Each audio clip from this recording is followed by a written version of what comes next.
तर मित्रांनो, हा जो गट्टू दिसतोय हा गट्टू गेला होता आता जस्ट. तो जो गट्टू बघितला मी आता तुम्हाला जो दाखवला तो गेला होता, तो चेंज केला, तो 500 रुपयाला. तेवढ्यातच इथली जी वायर आहे मीटरची साफ करता खटाकन आवाज आला, बघितलं तर निघाली रे बाबा. ओक आता ही वायर आतमध्ये ह्याचं जे ह्या आतमध्ये ह्याचं जे वरच आहे ते लावायला जमत नाहीये, कारण जागा त्याची एवढी आणि सगळं खोलायचं म्हटलं ते तार बीर काढायला तिला झंझट आहे. त्यासाठी आपल्याला परत ह्याकडे जावं, कोणाकडे काय रे गॅरेजवाल्याकडे जायला लागेल, परत हे लावायला लागेल, अजून खर्च. त्याला आता 500 रुपये खर्च आला, ह्याला अजून खर्च. जिंदगी बर्बाद हो गया.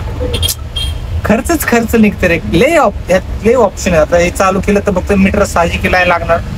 आता बघू काय होते काय नाही. वाजलेत बघा किती, 10 वाजलेत. एवढा उशिरा यायचं, सकाळ सकाळ ते काम स्टार्टरचं काम करायचं. स्टार्टरचं काम केलं, आता हे मीटरचं काम निघालं.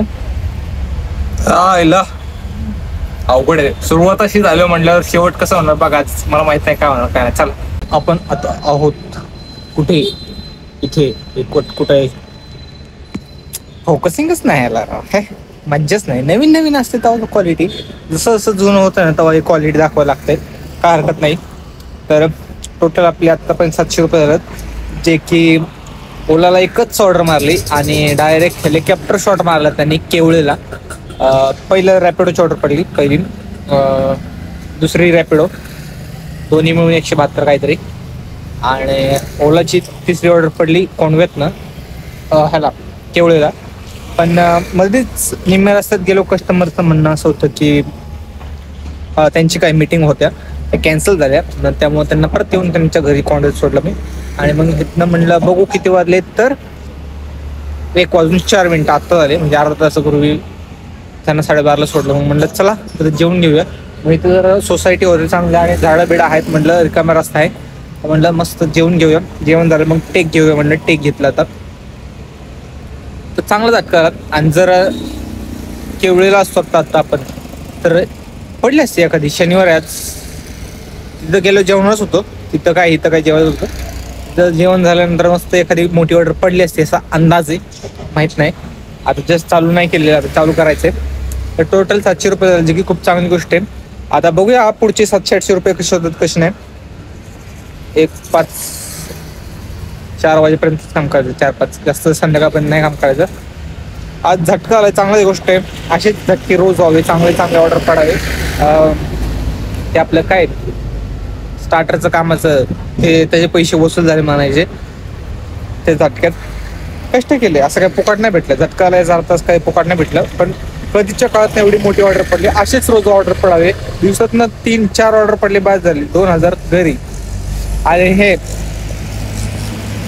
हे जे सकाळी निघालं होतं वायर, ते आपल्या पार्किंग मधला एक जण आलता बाहेर. त्या म्हणलं भाऊ बघ रे, मला जमा नाही, म्हटलं तुला जमते का बघ, म्हटलं लावून दे. त्याने लावून दिलं.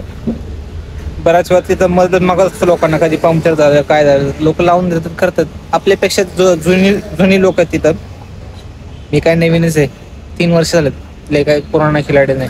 पण पहिल्यांदाच ती वायर निघली ना, मी प्रयत्न करत होतो पण ते काय बसलंच नाही. आणि त्याला खोलायचं म्हणलं सगळं मीटर खोलून नाही तर नाही जमत आपल्याला. जोपर्यंत आपल्याला सगळं जमत नाही तोपर्यंत आपण नवीनच समजायचं. सगळं गाडीतला एक नटन कळल, कुठं गाडी बंद पडलं काय होईल काय नाही असं कळलं तेव्हा आपण जुनं म्हणायचं. 3 वर्षच झाले म्हणलं नवीनच आहे ना. 5 वर्षानंतर न जुना, अजून 2 वर्षात सगळं शिकून घ्यायचं. बरंच मला वाटतं बरंच काही कळलं मला, काय झालं काय करायचं काय नाही. त्या दिवशी गाडी बंद पडलेली का आपल्याला तळेगाववरनं येताना, ते ह्याच गोष्टीमुळे बंद पडलेली, कारण स्टार्टरच बसत नव्हता. तेच गेलतं काय आहे ते थंबनेलला लावणच मी. काल बी असंच त्रास देत होता. मग सकाळी बघूच म्हणलं, सकाळी बी परत त्रास द्यायला लागला, मी सकाळी करून घेतलं काम. तर बघूया आता नेक्स्ट 700-800 कसे नाही. हो 500 एखादी ऑर्डर पडावी आणि तिकडनं बी रिटर्न पडावी. म्हणजे असं मोठी ऑर्डर पडली ना बरं वाटतं नाही का, जास्त धावपळ करायची गरज नाहीये.